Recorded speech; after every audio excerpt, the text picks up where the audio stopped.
ഇങ്ങനെ അടുക്കള നിൽക്കുന്ന സമയത്ത് കൊന്ത ചൊല്ലിക്കൊണ്ടിരിക്കുമ്പം ഭയങ്കര ഒരു മാതാവിൻ്റെ സുഗന്ധം ഇങ്ങനെ വന്നുകൊണ്ടിരിക്കും. അതെന്താണെന്ന് എനിക്ക് പറയാൻ അറിയത്തില്ല. അത്രയ്ക്ക് സുഗന്ധം ഇങ്ങനെ ഇങ്ങനെ മൂക്കിക്കൂടെ തുളച്ച് കയറും. എനിക്ക് പക്ഷേ ആദ്യത്തെ ഒരു അനുഭവം ആയിരുന്നുകൊണ്ട് ഞാനിങ്ങനെ അമ്മയോട് പറഞ്ഞു, അമ്മ ഇങ്ങനെ ഒരു സുഗന്ധം വരുന്നുണ്ട്. അമ്മയ്ക്കായിട്ട് തന്നെ അമ്മ മാതാവിനും ഈശോയ്ക്കും 1000 നന്ദി. എൻ്റെ പേര് നീതു ജോബി. ഞാൻ വൈക്കം തലയോലപ്പറമ്പിൽ നിന്ന് വരുന്നു. 2022 നവംബർ 30 ഞാൻ ആദ്യമായിട്ട് ഈ കൃപാസനത്തിൽ വരുന്നത്. ഞാൻ ഇടയായ സാഹചര്യം, ഞാൻ സൗദിയിൽ വർക്ക് ചെയ്യുകയായിരുന്നു. അവിടെ നിന്ന് ഞാൻ നാട്ടിലോട്ട് പോരാനായിട്ട് തീരുമാനിച്ചു, ജർമ്മനിക്ക് പോകാൻ വേണ്ടിയിട്ട്. അങ്ങനെ ഞാൻ എൻ്റെ ജോലി ഉപേക്ഷിച്ച് നാട്ടിൽ വന്നു. ജർമ്മൻ പഠനം തുടങ്ങി. പഠിക്കാൻ തുടങ്ങിയ കാലത്തൊന്നും വലിയ പ്രശ്നമൊന്നും ഉണ്ടായിരുന്നില്ല. പക്ഷേ പഠനത്തിൻ്റെ ലാസ്റ്റ് ഭാഗമൊക്കെ ആയപ്പം എന്നെക്കൊണ്ട് പറ്റാണ്ടായി. കാരണം ഞാനൊരു ആവറേജ് സ്റ്റുഡൻ്റാണ്. എന്നെക്കൊണ്ട് സാധിക്കില്ല അങ്ങനെ ഒരു ചിന്ത എൻ്റെ മനസ്സിലോട്ട് വന്നു. അങ്ങനെ ഞാൻ ചിന്തിച്ചു, ജർമ്മനി തന്നെ നോക്കുന്നത് എന്തിനാ, വേറെ എത്ര കൺട്രി ഉണ്ട്, അങ്ങനെ ചിന്തിച്ചു. അങ്ങനെ ഞാൻ പിന്നെ യു കെക്ക് വെച്ചു. പൈസയൊക്കെ അടച്ചു. ഞാൻ കാത്തിരുന്നു, പക്ഷെ ഒന്നും നടന്നില്ല. അങ്ങനെ ഞാൻ ഭയങ്കര ഡിപ്രഷനിലായി. എന്ത് ചെയ്യുന്നൊരവസ്ഥയിൽ ഞാനിങ്ങനെ ഇരിക്കുകയായിരുന്നു. അപ്പോഴത്തേക്കും ഇങ്ങനെ എല്ലാവരും ഇങ്ങനെ കുറ്റപ്പെടുത്താൻ തുടങ്ങി. കാരണം ഉണ്ടായിരുന്ന ജോലി കളഞ്ഞ് വെറുതെ നാട്ടിൽ വന്നിരിക്കുക, അങ്ങനെ ഒരു അവസ്ഥയായി. അങ്ങനെ ഞാൻ ഒരുപാട് ഇങ്ങനെ സങ്കടപ്പെട്ടിരിക്കുന്ന സമയത്ത് എൻ്റെ ഹസ്ബൻഡിൻ്റെ അമ്മ എന്നോട് പറഞ്ഞു, മോൾ കൃപാസനത്തിലൊന്ന് എന്ന് പറഞ്ഞു. അപ്പം ഞാനിങ്ങനെ ചിന്തിച്ചു, കൃപാസനത്തിൽ. അപ്പോൾ എനിക്ക് കൂടുതൽ കൃപാസനത്തെക്കുറിച്ചൊന്നും അറിയത്തില്ല. അപ്പം ഞാൻ വെറുതെ ഇങ്ങനെ ഇരുന്ന് മൊബൈലിലൊക്കെ ചെയ്ത് നോക്കിയപ്പോഴത്തേക്കും ഒത്തിരി ആൾക്കാർ ഇങ്ങനെ കൃപാസനത്തിൽ സാക്ഷ്യം പറയുന്നതൊക്കെ കണ്ടു. അങ്ങനെ ഞാൻ വിചാരിച്ചു, എന്തായാലും കൃപാസനത്തിലൊന്ന് പോയി കളയാം എന്ന് വിചാരിച്ചു. അങ്ങനെ ഞാൻ മാത്രമല്ല കേട്ടോ വന്നത്. അപ്പം എൻ്റെ മാതാവ് എന്നെ ഇങ്ങോട്ട് വിളിക്കുകയായിരുന്നു. അപ്പോൾ എൻ്റെ കൂടെ എനിക്ക് 2 പേരെയും കൂടെ ഇങ്ങോട്ട് കൊണ്ടുവരാൻ സാധിച്ചു. എൻ്റെ കസിൻസാണ്. അവർ രണ്ടും ഇവിടെ വന്നു, ഉടമ്പടി എടുത്തു. അവർ രണ്ടും വെളിയിൽ പോയി സാക്ഷ്യവും പറഞ്ഞു. അപ്പം മാതാവ് അതിന് വേണ്ടിയിട്ടും കൂടെ എന്നെ നിയോഗിച്ചതിന് ഞാൻ 1000 നന്ദി പറയുന്നു. അങ്ങനെ ഞാനിവിടെ വന്നു, ഉടമ്പടി എടുത്തു. എല്ലാവരും ചെയ്യുന്നത് പോലെ ഉടമ്പടിയിലെ കാര്യങ്ങളെല്ലാം ചെയ്തു, പ്രാർത്ഥിച്ചുകൊണ്ടിരുന്നു. അങ്ങനെ ഞാൻ എൻ്റെ നിർത്തിയ ജർമ്മൻ പഠനം വീണ്ടും തുടർന്നു. ഞാൻ 2023 ജൂലൈ 7 എക്സാം എഴുതി. ഫസ്റ്റ് എക്സാം ഫുൾ മൊഡ്യൂളാണ് എഴുതുന്നത്. ഫുൾ മൊഡ്യൂൾ എഴുതി. റിസൾട്ട് വരാൻ വേണ്ടി ഞാൻ വെയിറ്റ് ചെയ്തിരുന്നു. റിസൾട്ട് വരാൻ വേണ്ടി പ്രാർത്ഥിച്ച് തന്നെ ഇരുന്നു. ഭയങ്കര ടെൻഷനായിരുന്നു, എന്താകുമെന്നൊന്നും അറിയില്ലല്ലോ. അപ്പോഴത്തേക്കും എനിക്ക് ഭയങ്കര പാടായിരുന്നു. പക്ഷേ റിസൾട്ട് വന്നപ്പം 1 കിട്ടി. അത് കഴിഞ്ഞ് പിന്നെ ഞാൻ അപ്പം 1 കിട്ടിയല്ലോ എന്നൊരു സന്തോഷം. പിന്നെ രണ്ടാമത് 3 മൊഡ്യൂൾ എഴുതി. അപ്പോഴും എനിക്ക് 2 കിട്ടി. 2 കിട്ടിക്കഴിഞ്ഞപ്പോൾ എനിക്ക് ഒരു കോൺഫിഡൻസ് ആയി. ഇതെന്നെക്കൊണ്ട് സാധിക്കും, അങ്ങനെ ഒരു ചിന്ത എൻ്റെ മനസ്സിലോട്ട് വന്നു. അങ്ങനെ വന്നു. 3ാമത്തെ പ്രാവശ്യം ഞാൻ എക്സാം എഴുതാൻ പോയി. അവിടെ ചെന്ന് എക്സാം എഴുതി. 3ാമത്തെ പ്രാവശ്യം ഞാൻ തോറ്റു. അതിൽ നിന്ന് ഞാൻ മനസ്സിലാക്കി, ഞാൻ മാതാവിനോട് പറഞ്ഞു, മാതാവ് എൻ്റെ ഓവർ കോൺഫിഡൻസ് കൊണ്ടാണ് ഞാൻ തോറ്റുപോയത്. മാതാവ് തന്നൊരു അനുഗ്രഹമാണിതെന്ന് ഞാൻ ആ ഒരു നിമിഷം ഓർത്തില്ല.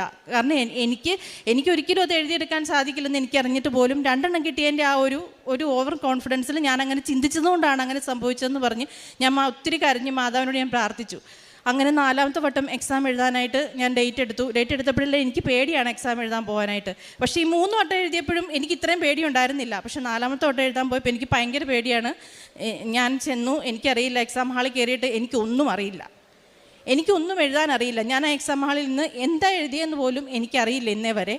ഞാൻ കരഞ്ഞുകൊണ്ടാണ് അവിടെ നിന്ന് ഇറങ്ങി ഞാൻ വീട്ടിൽ വന്നപ്പോഴെല്ലാം എനിക്ക് പേടിയാണ്. ഞാൻ തോറ്റു പോകുന്നു തന്നെ ഞാൻ പൂർണ്ണമായിട്ടും ഞാൻ വിശ്വസിച്ചു, ഞാൻ തോറ്റു പോകും. കാരണം ഞാനൊന്നും എഴുതിയിട്ടില്ല, എൻ്റെ പേപ്പറിൽ ഒന്നുമില്ല. നോക്കുന്ന ഒരു വ്യക്തി ഒരിക്കലും എന്നെ ജയിപ്പിക്കില്ല എന്ന് എനിക്ക് പൂർണ്ണമായി വിശ്വാസമായിരുന്നു.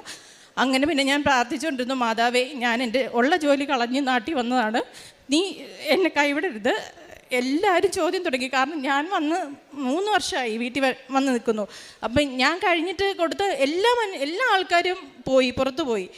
എനിക്ക് മുമ്പ് വന്നതും കഴിഞ്ഞിട്ട് വന്നവരും എല്ലാവരും പോയി. ഞാൻ മാത്രം ഇങ്ങനെ നിൽക്കുന്നതുകൊണ്ട് ആൾക്കാരെല്ലാം ഓരോന്ന് ചോദിക്കാൻ തുടങ്ങി. എക്സാം കിട്ടിയില്ലേ, പോകുന്നില്ലേ, ഇതന്നെ എങ്ങനെ നിൽക്കുന്നതെന്നുള്ള ചോദ്യമായപ്പം ഞാൻ ഫുള്ളായിട്ട് ഇങ്ങനെ ഡിപ്രഷനായി. അങ്ങനെ ഇരുന്നു. എക്സാമിൻ്റെ റിസൾട്ട് അന്ന് ഞാൻ എക്സാം എഴുതി വന്നന്ന് രാത്രി ഞാനിങ്ങനെ പ്രാർത്ഥിച്ചിട്ട് ഉറങ്ങാൻ കിടന്നപ്പം ഞാൻ സ്വപ്നത്തിൽ എൻ്റെ അമ്മ മാതാവിനെ കണ്ടു. കുറച്ച് നേരം ഞാൻ എൻ്റെ മാതാവിനെ കണ്ടു, അത്ര മാത്രമേ എനിക്ക് ഓർമ്മയുള്ളൂ. അപ്പം ഞാനിങ്ങനെ മനസ്സിൽ ഉറപ്പിച്ചു, എൻ്റെ മാതാവ് എൻ്റെ കൂടെയുണ്ട്, എന്തായാലും ഞാൻ പാസ്സാകുമെന്ന് ഉറപ്പിച്ചു. അങ്ങനെ ഇരുന്നു. എന്നിട്ട് 1 മാസമായിട്ടും എൻ്റെ റിസൾട്ട് വരുന്നില്ല. അപ്പോൾ എനിക്ക് ടെൻഷനായി. 1 മാസമായി, 1.5 മാസമായി, റിസൾട്ട് വരുന്നില്ല. അപ്പം ഞാനിങ്ങനെ ഒരു ദിവസം ഇങ്ങനെ പ്രാർത്ഥിച്ചുകൊണ്ടിരിക്കുകയാണ്, മാതാവേ, റിസൾട്ട് വരുന്നില്ലല്ലോ, സാധാരണ വരേണ്ട സമയം കഴിഞ്ഞു, അപ്പോൾ റിസൾട്ട് എന്താണ് വരാത്തതെന്നും അറിയത്തില്ലല്ലോ, ഞാൻ തോറ്റുപോയോ, എന്നാ മാതാവ്, നീ ഒന്നും പറയാത്ത എന്താ എന്ന് പറഞ്ഞ് മാതാവിൻ്റെ ഫ്രണ്ടിൽ ഞാൻ കരഞ്ഞു. അപ്പോൾ എനിക്കിങ്ങനെ ചെവിയിൽ പറയുന്ന പോലെ തോന്നി, B2 exam pass, B2 exam pass, B2 exam pass എന്നിങ്ങനെ 3 പ്രാവശ്യം എൻ്റെ ചെവി പറയുന്ന പോലെ എനിക്ക് തോന്നി. അപ്പം ഞാനിങ്ങനെ ഇത് ഹസ്ബൻഡിനോട് പറഞ്ഞു. ഹസ്ബൻഡ് പറഞ്ഞു നിനക്ക് തോന്നിയതായിരിക്കും എന്ന് പറഞ്ഞു. അത് പറഞ്ഞ് പിറ്റേ ദിവസം നേരം വെളുത്തു ഒരു 12 മണി ആയില്ല, അതിന് മുമ്പ് എൻ്റെ റിസൾട്ട് വന്നു. എനിക്ക് ഓപ്പൺ ചെയ്യാൻ പേടിയായിരുന്നു. ഞാൻ കുറേ നേരം ഞാൻ പറഞ്ഞു, ഹസ്ബൻഡ് പറഞ്ഞു ഞാൻ തുറക്കത്തില്ല, കാരണം ഞാൻ തോറ്റുപോയെങ്കിലോ എന്ന് പറഞ്ഞു. അപ്പോൾ ഹസ്ബൻഡ് പറഞ്ഞു എന്തായാലും നീ തുറന്നല്ലേ പറ്റുള്ളൂ, നീ തുറന്നു നോക്കെന്ന് പറഞ്ഞു. അങ്ങനെ തുറന്നു നോക്കിയപ്പോൾ ഞാൻ പാസ്സായി. മാതാവിന് എത്ര നന്ദി പറഞ്ഞാലും മതിയാവില്ല, കാരണം അത്രയ്ക്ക് എനിക്ക് പാടായിരുന്നു എക്സാം. ഞാൻ എന്താ എഴുതിയെന്ന് പോലും ഒന്നും എനിക്കറിയില്ല. അങ്ങനെ എക്സാം എല്ലാം പാസ്സായെല്ലാം കഴിഞ്ഞിട്ടും എൻ്റെ ജോലിയുടെ കാര്യമൊന്നും ആകുന്നില്ല. ഞാൻ പേപ്പർ വർക്കിന് വേണ്ടിയിട്ട് ജർമ്മനിയിലെ ഒരു ഏജൻസി തന്നെയാണ് കൊടുത്തിരുന്നത്. അവിടെ ഇങ്ങനെ പ്രോസസ്സിങ് നടക്കുന്നുണ്ടായിരുന്നു. പക്ഷേ പ്രോസസ്സിങ് നടന്നുകൊണ്ടിരുന്ന സമയത്ത് തന്നെ അവർ ഇൻ്റർവ്യൂ കണ്ടക്ട് ചെയ്തു. അങ്ങനെ 2 ഇൻ്റർവ്യൂ കണ്ടക്ട് ചെയ്തിട്ടും ഞാൻ ഫെയിലായി കഴിഞ്ഞപ്പോൾ എനിക്കാകെ ഡിപ്രഷനായി. ഇനിയിപ്പം അവർ പറഞ്ഞു നീ പറ്റില്ല, നിങ്ങൾ തുടരുന്നെങ്കിൽ തുടരുക, പക്ഷേ ഇൻ്റർവ്യൂ ഇനി ഇല്ലയെന്ന് പറഞ്ഞു. അങ്ങനെ പറഞ്ഞു. എനിക്ക് എന്നാ ചെയ്യണമെന്ന് അറിയത്തില്ല. ഞാനിങ്ങനെ ഭയങ്കര ഡിപ്രഷനിലിരിക്കുമ്പോൾ ഞാനിങ്ങനെ മാതാവിനോട് ഇങ്ങനെ നിന്ന് പ്രാർത്ഥിച്ചുകൊണ്ടിരുന്നു, മാതാവ് ഇനി എന്താ ചെയ്യുക, എനിക്ക് എന്തായാലും ഈ ഏജൻസി മുഖേന അല്ലാണ്ട് പോകാനായിട്ടുള്ളൊരിതും ഇല്ലല്ലോ, അപ്പോൾ ഞാൻ ഇനി ഏത് ഏജൻസിയെ സമീപിക്കും, എന്ത് ചെയ്യും എന്നൊക്കെ പറഞ്ഞ് ഞാനിങ്ങനെ പ്രാർത്ഥിച്ചുകൊണ്ടിരിക്കുന്ന സമയത്ത് തന്നെ എൻ്റെ ഒരു കസിൻ വിളിച്ച് എനിക്ക് ഒരു നമ്പർ തന്നു.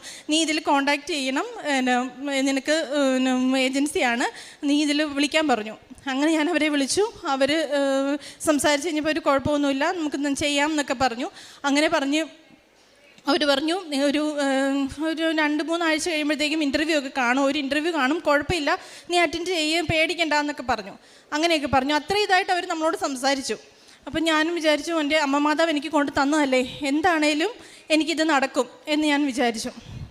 അങ്ങനെ പിന്നെ ഇൻ്റർവ്യൂവിന് ഡേറ്റ് കിട്ടി. എനിക്ക് ഭയങ്കര പേടിയായിരുന്നു, അവരെന്ത് ചോദിക്കുക എന്ത് പറയുന്നൊന്നും അറിയാൻ മേലാത്തൊരവസ്ഥയിൽ. കാരണം 2 ഇൻ്റർവ്യൂ അറ്റൻഡ് ചെയ്തതിൻ്റെ ആ ഒരു പേടി വല്ലാതെ എന്നെ ബാധിച്ചിരുന്നു. അങ്ങനെ പിന്നെ ഞാൻ ഇൻ്റർവ്യൂ അറ്റൻഡ് ചെയ്തു. എങ്ങനെയെന്നൊന്നും അറിയില്ല, ഞാൻ ഇൻ്റർവ്യൂ അറ്റൻഡ് ചെയ്തത് 3 പേര് അറ്റൻഡ് ചെയ്തതിൽ എനിക്കത് കിട്ടി, ബാക്കി 2 പേർക്ക് കിട്ടിയില്ല. പക്ഷേ ഇന്നും ഞാൻ വിചാരിക്കുന്നു അമ്മ മാതാവ് എനിക്ക് ആ ഇൻ്റർവ്യൂ തന്നതാണെന്ന്. അങ്ങനെ എൻ്റെ പേപ്പർ വർക്കുകൾ എല്ലാം പിന്നെയും ഡിലേ ആയി വന്നുകൊണ്ടിരുന്നു. അപ്പോഴും ഞാൻ അമ്മയോട് പ്രാർത്ഥിച്ചു, അമ്മ മാതാവേ ഇനി എന്ത് ചെയ്യും, നേരത്തെ കൊടുത്തെടുത്തും പേപ്പർ വർക്കുകളെല്ലാം ഡിലേ ആയിരുന്നല്ലോ, അപ്പോൾ ഇത് ഇങ്ങനെ വന്നു കഴിഞ്ഞാൽ ഇനി ഞാൻ എന്ത് ചെയ്യും എന്നിങ്ങനെ പ്രാർത്ഥിച്ചുകൊണ്ടിരുന്നപ്പോൾ ഇങ്ങനെ പ്രാർത്ഥിച്ചിരിക്കുന്ന സമയത്ത് എൻ്റെ മനസ്സിലിങ്ങനെ തോന്നുവാണ്, നിൻ്റെ വിസയ്ക്കുള്ള പേപ്പർ താമസിക്കാതെ തന്നെ വരും എന്നെൻ്റെ മനസ്സിലിങ്ങനെ തോന്നുകയാണ്. അങ്ങനെ ഞാൻ പ്രാർത്ഥിച്ച് 1 മാസത്തോടെ കഴിഞ്ഞിട്ട് ഒരു ദിവസം ഇങ്ങനെ ഞാൻ കൂടുതലായിട്ടും സെൽഫ് പ്രെയർ ചെയ്യുന്നത് ഇങ്ങനെ ഇരുന്ന് പ്രാർത്ഥിക്കുന്നതിൽ കൂടുതലായിട്ട് നടക്കുമ്പോഴെല്ലാം ഞാനിങ്ങനെ കൊന്ത് ചൊല്ലും, അങ്ങനെയായിരുന്നു. അങ്ങനെ ഞാനൊരു ദിവസം ഇങ്ങനെ അടുക്കള നിൽക്കുന്ന സമയത്ത് കൊന്ത് ചൊല്ലിക്കൊണ്ടിരിക്കുമ്പം ഭയങ്കര ഒരു മാതാവിൻ്റെ സുഗന്ധം ഇങ്ങനെ വന്നുകൊണ്ടിരിക്കും. അതെന്താണെന്ന് എനിക്ക് പറയാൻ അറിയത്തില്ല, അത്രയ്ക്ക് സുഗന്ധം ഇങ്ങനെ മൂക്കിക്കൂടെ തുളച്ച് കയറും. എനിക്ക് പക്ഷേ ആദ്യത്തെ ഒരു അനുഭവമായിരുന്നുകൊണ്ട് ഞാനിങ്ങനെ അമ്മയോട് പറഞ്ഞു, അമ്മ ഇങ്ങനെ ഒരു സുഗന്ധം വരുന്നുണ്ട്, അമ്മയ്ക്ക് വരുന്നുണ്ടോ എന്ന് ചോദിച്ചപ്പോൾ അമ്മ പറഞ്ഞു ഇല്ലെന്ന് പറഞ്ഞു. അങ്ങനെ ഒരു 1/2 മണിക്കൂറോളം ആരോടും എനിക്കറിയത്തില്ല, അത് പറഞ്ഞറിയിക്കേണ്ട എങ്ങനെയാണെന്ന്, അങ്ങനെ ആ സുഗന്ധം ഇങ്ങനെ വന്നുകൊണ്ടേയിരുന്നു. 1/2 മണിക്കൂർ കഴിഞ്ഞ് അത് നിന്ന് കഴിഞ്ഞപ്പോൾ ഞാനിങ്ങനെ മാതാവിൻ്റെ അടുത്ത് ഇങ്ങനെ ചോദിച്ചു, മാതാവേ എനിക്ക് എന്തെങ്കിലും അനുഗ്രഹം തരാനാണോ ഈ സുഗന്ധം വന്നതെന്ന് ഞാനിങ്ങനെ ചോദിച്ചുകൊണ്ടിരുന്നു. പിറ്റേ ദിവസം പക്ഷെ അത് സത്യമായിരുന്നു, എനിക്കൊരു അനുഗ്രഹം തരാൻ വേണ്ടിയിട്ടായിരുന്നു. പിറ്റേ ദിവസം എൻ്റെ വിസയ്ക്കുള്ള പേപ്പറുകളെല്ലാം വന്നു. ഞാൻ വിസയ്ക്ക് സബ്മിറ്റ് ചെയ്തു. 15 ദിവസത്തിനുള്ളിൽ എൻ്റെ വിസ വന്നു. ഈ ചൊവ്വാഴ്ച ഞാൻ ജർമ്മനിക്ക് പോവുകയാണ്. എനിക്ക് എങ്ങനെയാണ് മാതാവിനോട് നന്ദി പറയേണ്ടതെന്ന് അറിയത്തില്ല. ഞാൻ പത്രം വായിക്കുക എല്ലാം ഇവിടുത്തെയുള്ള കാരുണ്യപ്രവൃത്തികളും എല്ലാം ചെയ്യുമായിരുന്നു, എന്നെക്കൊണ്ട് പറ്റുന്ന പോലെ എല്ലാം ചെയ്യായിരുന്നു. പിന്നെ പത്രം മേടിച്ച് ഞാൻ ഹോസ്പിറ്റലുകളിലും ഇവിടെ ബസ് സ്റ്റാൻഡിലൊക്കെ കൊടുക്കുമായിരുന്നു. അങ്ങനെ ഈ ഹോസ്പിറ്റലുകളിലൊക്കെ കൊടുക്കുമ്പോൾ നമുക്ക് ആദ്യമൊക്കെ എനിക്ക് ഭയങ്കര മടിയായിരുന്നു ഇങ്ങനെ കൊടുക്കാനായിട്ട്, മറ്റുള്ളവർ എന്ത് ചിന്തിക്കും എന്ന് എനിക്ക് മടിയായിരുന്നു. അത് കഴിഞ്ഞ് ആ ഒരു ഇതൊക്കെ മാറി ഞാൻ ഇങ്ങനെ കൊടുക്കുമ്പോഴൊക്കെ ചിലവരൊക്കെ മേടിക്കും, ചിലവർ മോന്തിരിക്കും. പക്ഷേ ചിലവരിങ്ങനെ ചോദിക്കും, ഈ പത്രം വായിച്ചാൽ മാതാവ് ഞങ്ങളുടെ ബില്ലടയ്ക്കുമോ, അങ്ങനെ ചോദിച്ചവർ വരെയുണ്ട്. അവരോട് ഞാൻ പറയുമായിരുന്നു, ഈ പത്രം വായിച്ചാൽ മാതാവ് ബില്ലടയ്ക്കുക മാത്രമല്ല ചേട്ടന് മുഴുവനായിട്ടും മാതാവ് നോക്കിക്കോളും. അങ്ങനെ വരെയും പറയാനുള്ള ഒരു അനുഗ്രഹത്തിലേക്ക് മാതാവ് എന്നെ കൊണ്ടെത്തിച്ചു. പിന്നെ കാരുണ്യപ്രവർത്തികളായിട്ടാണെങ്കിലും മറ്റുള്ളവർ ഒന്നുമില്ല, പാവപ്പെട്ടവർക്ക് വസ്ത്രം കൊടുക്കുകയും ഭക്ഷണം കൊടുക്കുകയും അങ്ങനെ എന്നെക്കൊണ്ടാകുന്ന പോലെ എല്ലാം ഞാൻ ചെയ്യുമായിരുന്നു. പിന്നെ പ്രേക്ഷിത പ്രവർത്തനം എന്നോളം ഞങ്ങളുടെ അവിടെ ഒരു cancer centre old age home ഉണ്ട്, അവിടെ പോയി ഞാൻ അവരെ ശുശ്രൂഷിക്കുകയും അങ്ങനെ എന്നേലാവുന്ന വിധം എല്ലാ കാര്യങ്ങളും ചെയ്യുമായിരുന്നു. ഇത്രയും അനുഗ്രഹങ്ങൾ എനിക്ക് തന്ന എൻ്റെ അമ്മ മാതാവിനും ഈശോയ്ക്കും 1000